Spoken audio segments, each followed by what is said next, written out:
Ang kuya ko, Amado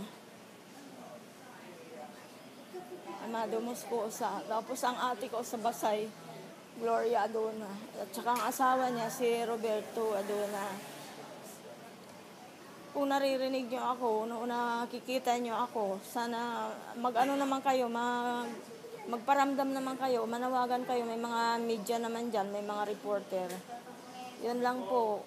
Wala kaming balita sa inyo dyan kung anong nangyayari. Kaya kami dito hindi makatulog, hindi magpalagay.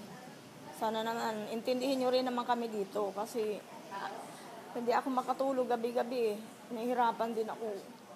Parang nagmumulto na bigla na lang may kakalabog sa CR na nakalapag lang naman ang timba sa flooring tapos bigla na lang parang itataob, ibabagsak.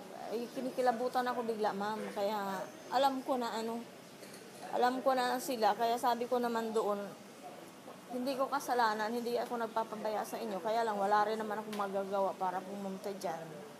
Kaya sana, kung siguro naman nakikilala nyo ako kung nakikita nyo ako ngayon, napapanood nyo ako, sana mag-response kayo. Gusto ko lang malaman ang kalagayan nyo dyan.